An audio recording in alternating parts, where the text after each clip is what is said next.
የሲዳማ ህዝብ የዘመን መለወጫ ፊቼ ጨምበላላ መከበር ከጀመረ 1800 ዓመታት ገደማ እንደሆነው ጥናቶች ያሳያሉ። ይህ ክብረ በዓልም የሲዳማ ህዝብ ማንነቱን ከተረዳበት ጊዜ አንስቶ እየተከበረ በትውልድ ቅብብሎሽ አሁን ካለበት ጊዜ ላይ ደርሷል። ይህ በአባቶች የጨረቃና የከዋክብት አቀማመጥን በማጥናት አዲስ ዓመት የሚበሰርበት ፊቼ የአንድ ማህበረሰብ የስልጣኔ ማሳያ መስታወት ነው በማለት የሲዳማ ክልል ባህል ቱሪዝምና ስፖርት ቢሮ ኃላፊ አቶ ጆጎ አገኘው ገልጸዋል። የፊቼ ጨምበላላ በዓል የሲዳማ ብሔር የዘመን መለወጫ እንደሆነ ይታወቃል።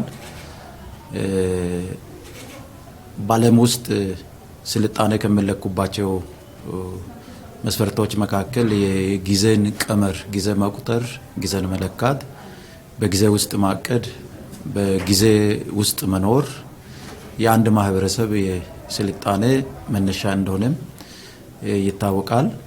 የሲዳማም ብሔር እንደዚህ በጊዜ ቀመር ውስጥ ጊዜን በመቁጠር በሀገር በቀል እውቀት ዘመንን የሚቀይር አዲስ ዘመንን የሚያከብር ህዝብ እንደሆነ ይታወቃል። አቶ ጀጓዬ ይዞም አሁን ላይ የተሰኘው በአባቶች የጨረቃና የከዋክብት ምልከታ እንደተከናወነ አውስተው በዚህም ፊቼ ፊታችን መጋቢት 5 እና 6 ይከበራል ባይ ናቸው። የፊቼ ጨምበላላ ክብረ በዓል በሶስት ፈርጅ ከፍለን ልናየው እንችላለን።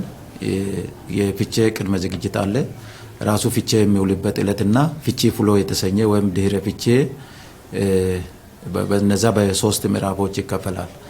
የቅድመ ፊቼ ዝግጅቶችን በተመለከተ አባቶች ላኦ የተሰኘ ምልከታን በማድረግ ከዋክብትንና ጨረቃን አቀናጅተው በማየት የጊዜን ቀመር የሚወስኑበት የፊቼ ጨምበላላ በዓል የሚውልበትን የሚወስኑበት የሚያዩበት ስርዓት ላኦ የተሰኘ ክንውን ተካሂዷል። ከዚህ ቀደም እንደነበረው የፊታችን መጋቢት 5 እና 6 ታላቅ ድምቀት የፊቼ ጨምበላላ ክብረ በዓል ይከበራል። የዘንድሮው ክብረ በዓል ለየት የሚያደርጋቸውን ጉዳዮችን በተመለከተ የቢሮ ኃላፊ ይህንን ብለዋል።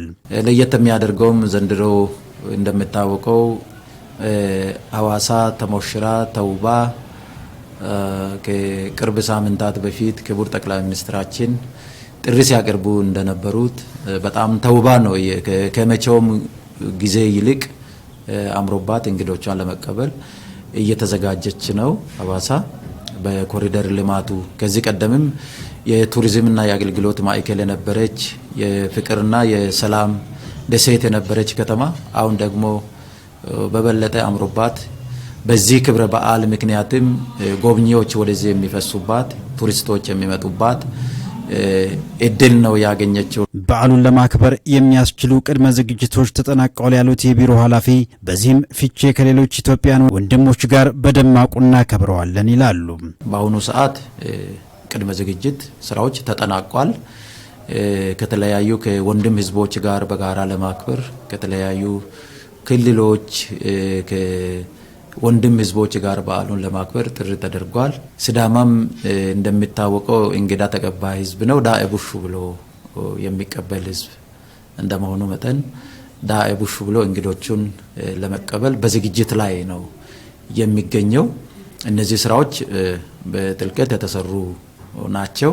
ይህ ከሲዳማ ህዝብ አልፎ የኢትዮጵያን ብሎም የዓለም ቅርስ የሆነው ፊቼ ጨምበላላ በዩኔስኮ ከተመዘገበ 11 ዓመታትን አስቆጥሯል።